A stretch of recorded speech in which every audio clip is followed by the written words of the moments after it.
আসসালামু আলাইকুম গাইস, কেমন আছেন আপনারা? আশা করি সবাই অনেক অনেক ভালো আছেন। তো আজকে আপনাদেরকে দেখাবো আমাদের হাঁস মুরগি যেগুলো আছে।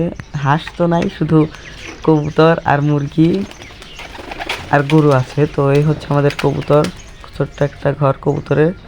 আর এই হচ্ছে আমাদের 3টা ব্রয়লার। তো আপনারা হয়তো গত ভিডিওতে দেখেছিলেন এগুলো একদম ছোট ছোট ছিল, এখন আলহামদুলিল্লাহ এগুলো অনেক বড় বড় হয়ে গেছে। আর এটা হচ্ছে মোরগ আর ওই 2টা হচ্ছে মুরগি।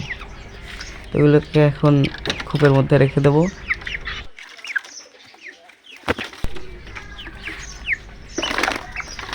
দেখেন ওইটা আবার লাফ দিয়ে বাইরে হয়ে গেছে। কোনো সমস্যা নেই, আমি ধরতেছি, এটাকে দিয়ে নিই।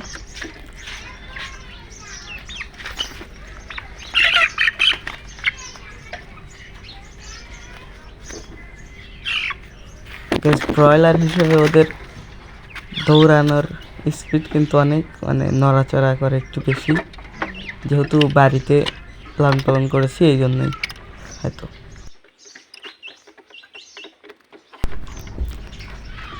সো আর এটা হচ্ছে আমাদের বাড়ি, একটু ঘুরে দেখেন, এটা হচ্ছে আমাদের বাড়ি। আর সামনে যেটা দেখতে পাচ্ছেন এটা হচ্ছে আমাদের গরু। ইনশাল্লাহ আগামী কোরবানি ঈদের মধ্যেই আমরা এই গরুটাকে বিক্রি করে দেব। আর এটা হচ্ছে ক্ষেত। আর গাইস, এগুলো হচ্ছে আমাদের দেশি মুরগি। গত 3-4 দিন আগেই কিন্তু ডিম থেকে বের হয়েছে।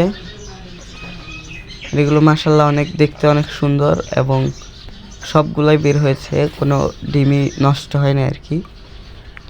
আর এই হচ্ছে আমাদের ব্রয়লার, এগুলোকে আমরা আপাতত ভাতের সাথে ভুসি মিশিয়ে খাওয়াচ্ছি। আর গাইস, আজকের ভিডিও এই পর্যন্তই। ভালো লাগলে লাইক করবেন এবং চ্যানেলটিতে সাবস্ক্রাইব করে আমাদের পাশেই থাকবেন। আসসালামু আলাইকুম।